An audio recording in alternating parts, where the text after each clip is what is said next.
Just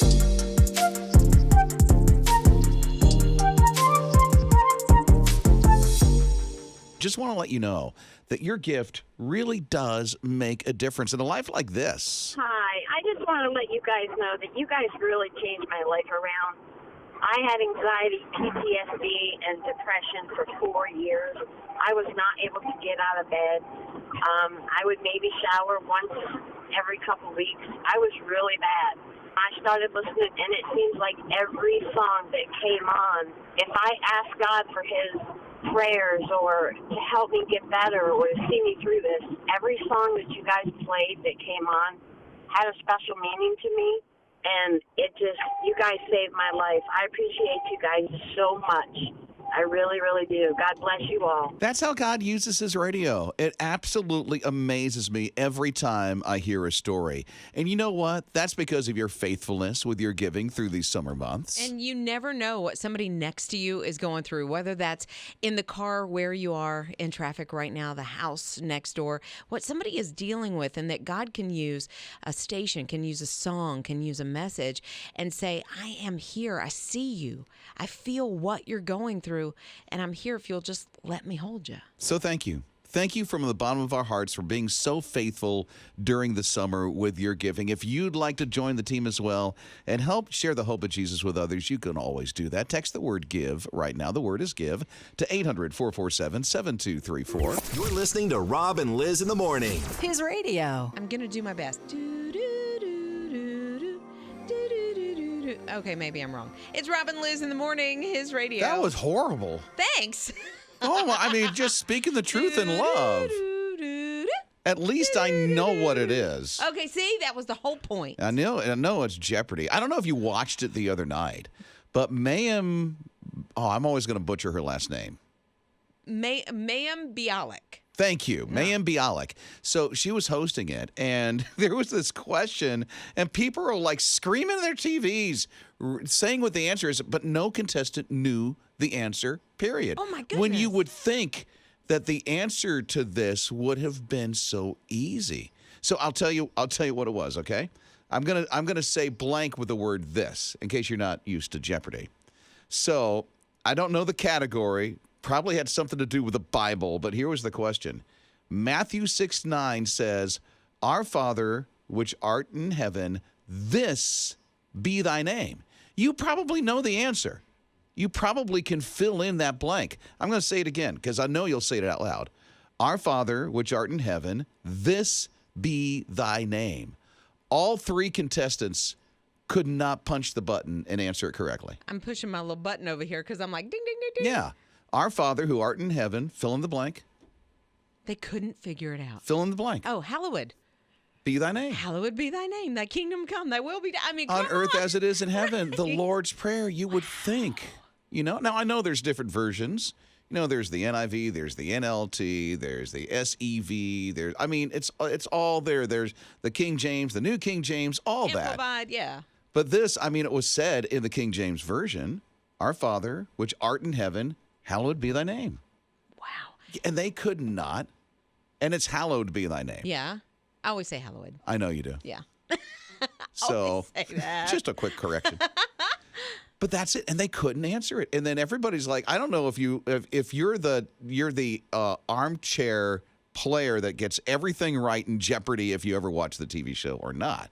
And you always get the answers, but when you're put on the spot, it's like, I don't know what it is. Sometimes you will blank out a little bit, and right? It's easy for us at home, but that one seems pretty easy. You would think. Scott knew it right off the bat.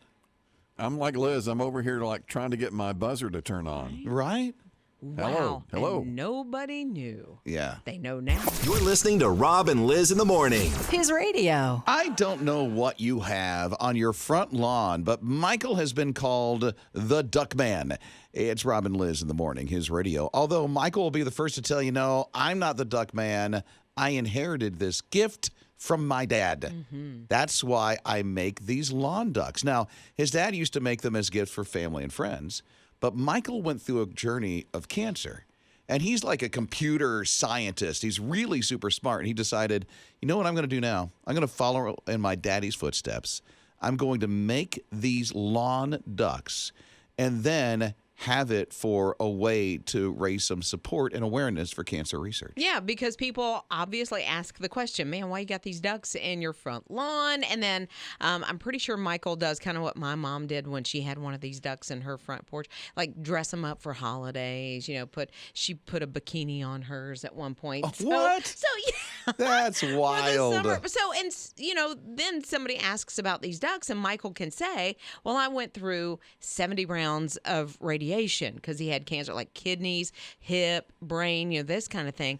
And so it starts the conversation and gets somebody passionate about raising funds for cancer, which I think is awesome. And so he makes them and other people buy them and put them on their lawn and does whatever they do. Scott, if I understand this correctly, has a bulldog out of cement on your front lawn, right? Right. I'm a big Georgia Bulldog fan. So my wife and kids for Father's Day, what was it, 2 or 3 years ago, bought me this concrete bulldog. And I'm like, I got to paint it red, put the Georgia jersey on it, and I haven't gotten around to it. But that's what's in my front yard right now. Wait a minute, it's been like 3 years and you haven't painted it yet? I'm getting busy. I got stuff to do. You're listening to Rob and Liz in the morning. His radio. I don't know if you've seen it yet. The Jesus Revolution, I think it's streaming now. I think so. It's so but good. It was in theaters. Amazing movie. Kelsey Kramer. Grammer. Oh, good night. Did I butcher that guy's Kelsey name? Grammer. But There you you know go. who I mean, okay? So he was the star in it. It was amazing to go back into the 70s during the Jesus movement and relive all the times that kind of have defined who we are today, especially with Christian music itself. And so Greg Laurie was one of those that was, and he's a pastor now of Harvest Church. I mean, he goes around and does crusades. Amazing. You'll hear him from time to time on his radio. But Greg was a part of that. He was baptized in Pirates Cove, which was humongous. I mean, there were thousands that were baptized at Pirates Cove at this one beach in California. And so here's what Greg Laurie is going to do. Recapture those moments in July and invite a bunch of people and say, let's get baptized. Yeah, basically anybody who wants to show up that day can get baptized at Pirates Cove. And what's interesting is when they were filming this movie, Jesus Revolution, some of the movie set crew, some of the actors, some of those that were filming, that were maybe in costume design or whatever, they also got baptized. Isn't that great? I think it's cool. So coming up July 9th particularly, they're going to do this. So I don't know if you're going to be vacationing in that area near Pirates Cove in California, the beach. I think it's Delray or something like that, California. But whatever. Mm-hmm. It's going to be humongous. And I think it's going to be monumental on what's going to happen that day as people proclaim their faith in Jesus and get baptized that day, right at Pirates Cove. And who knows, maybe a whole nother Jesus movement will be sparked. Yeah, if you've ever wanted to go to California, maybe you just tie it in with your vacation and take a little trip. You're listening to Rob and Liz in the morning. His radio. I can't believe now this is going to take place. Seriously. I mean, why?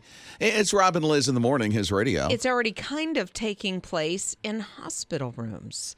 It's emojis. Using emojis to better communicate with patients. Doctors are going to start using them like on My Chart, or if they send you a message in your email, they're going to use emojis. So you know what they're talking about. Like if they send you a message about your health, if there's a little smiley face beside it, you know that it's okay. You're going to be all right. If there's like a thumbs down and a frown, you got to be worried. They're going to use this kind of stuff. Here's what I'm hoping. If there's a frowny face or a thumbs down, I'm hoping that's a call and not a message on My Chart or an email. Mm-hmm. But if you're in a hospital room, and my daughter, had babies back at the end of last year, you go in the hospital room and there is a pain scale. There's emojis. Because it's like if your pain is at a 10 and it's got, the face with the tongue out and all this stuff. So our world has come down to you have to communicate with emojis. I think here's why. Oh, no. I can pick up on social cues if I'm in person, if I'm around, but we communicate so much more electronically. Liz thought I was mad at her one day. Not just one day, a lot. Didn't use an emoji. And sometimes, so I'm on Apple, okay? And so if I'm writing notes or something, I usually write my notes in all caps. if it's a note.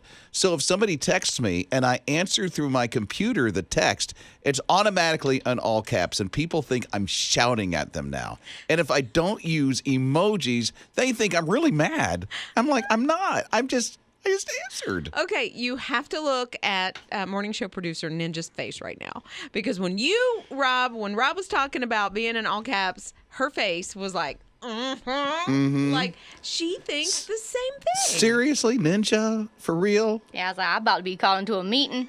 No, I mean, Right, and that meeting, am I gonna be let go? seriously, I have sent something like that, and I went, I didn't mean all caps. I'm sorry, and then have to put an emoji with it. Our life has become emojis. But it's because we communicate electronically, and you can't pick up on a social cue please. from a text. Please. And so, the worst is if somebody texts me, sure. If I ask a question like, could you do this? Or, sure. Oh, you better throw an emoji on that thing, because I'm now having a meltdown. You're listening to Rob and Liz in the morning. His radio. He's going to work for SpaceX. Nice. He is going to be like a software engineer. He's going to have some other responsibilities.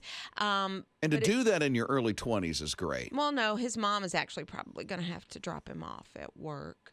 Does he not drive? No, he That's doesn't okay. drive. No, he doesn't do a lot of those types of things. Probably shouldn't even take the bus, like city bus by himself or anything like that. He's 14. Huh? He's 14. Wait a minute. Graduated from high From school? high school and college. He actually. College at Yeah. 14? Yeah, he started college at 9. And what's he doing for SpaceX He's again? going to do like software engineering At 14? at SpaceX. At SpaceX. They said he's not only, like his professors and things says, he's not only just super off the charts intelligent, but he's also emotionally mature as well. So getting a job at SpaceX probably worked for this kid. Not for all, even super smart, genius kids, prodigies, but they said he's emotionally ready for this type of responsibility. He's a as year well. younger than my youngest. Isn't that wild? And working for SpaceX. Yeah. Has that kind of maturity level to do it? Yeah. Sometimes Wow. I see stories like this and I'm like, you look at your own kids and you're like, why don't you have a job yet? And then you go, nope. You're listening to Rob and Liz in the morning. His radio. There are some dogs, I guess, that don't know how to swim. So there is a swimming school for dogs now for a very nominal fee. Yeah, just a little bit. But keep in mind, this is in the Hamptons. So it's a little pish posh anyway, little upper crust. Okay. I got a little extra money I can spend. So they're having swim lessons for their pooches. And sometimes they even wear like little doggy vests, which I think is great. If you're going out to the lake and this kind of thing, you put a life vest on the puppers, no problem with that. But this is a little different. $300. $300 for a lesson so that your little pooch can learn how to swim in the Hamptons. But Very nice. I've seen dogs jump in the water, never been in their life, and they know how to doggy paddle and get right back to where they need to go. Or, as Rob said, they kind of just figure it out. They do. They seem, at least all I can do is speak for my own dogs, not anybody else's.